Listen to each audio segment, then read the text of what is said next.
Like and subscribe and click the bell icon to get new video updates. Canada bans China's Huawei technologies from 5G networks. Wireless carriers in Canada 1TB allowed to install Huawei equipment in their high-speed 5G networks, the Canadian government said on Thursday, joining allies in banning the giant Chinese technology company. Canada had been the only member of the Five Eyes intelligence pooling alliance not to bar or restrict use of equipment from Huawei Technologies Company Limited in its 5G networks. The US and the other members, the UK, Australia and New Zealand, previously banned Huawei. We are announcing our intention to prohibit the inclusion of Huawei and ZTE products and services in Canada's telecommunications systems, Industry Minister François-Philippe Champagne said. Canada's ban also includes ZTE Corporation, one of China's biggest tech companies and one that is state-owned. Mr. Champagne added that providers who already have this equipment installed will be required to cease its use and remove it. He said Canada's wireless companies 1TB offered compensation.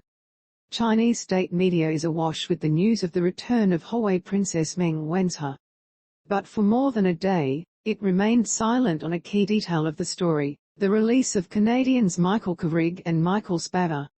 Read more. Canada's major wireless companies already had started working with other providers.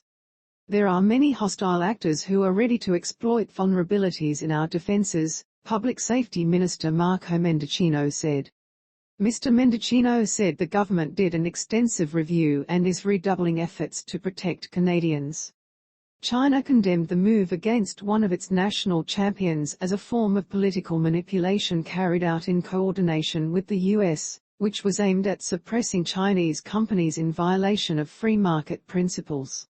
China will comprehensively and seriously evaluate this incident and take all necessary measures to safeguard the legitimate rights and interests of Chinese companies, the Chinese embassy in Canada said in a statement posted on its website.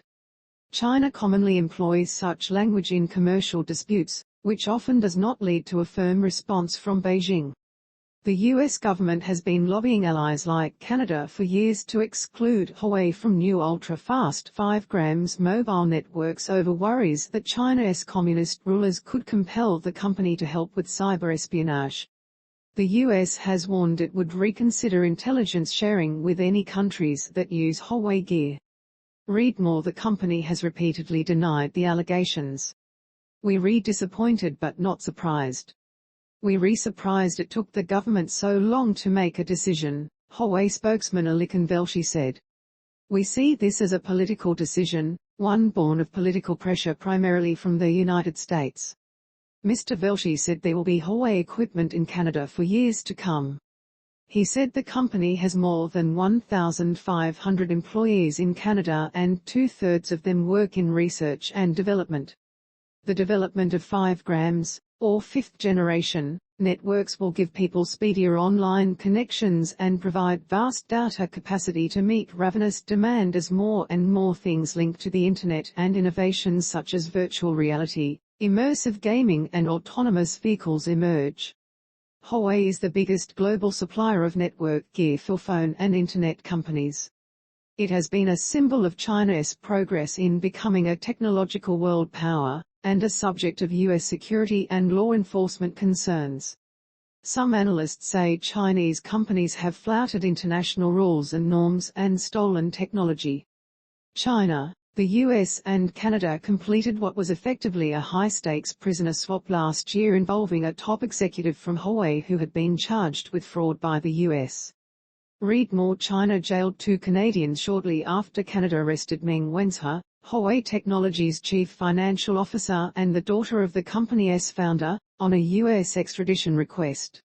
They were sent back to Canada in September, the same day Ms. Meng returned to China after reaching a deal with US authorities in her case.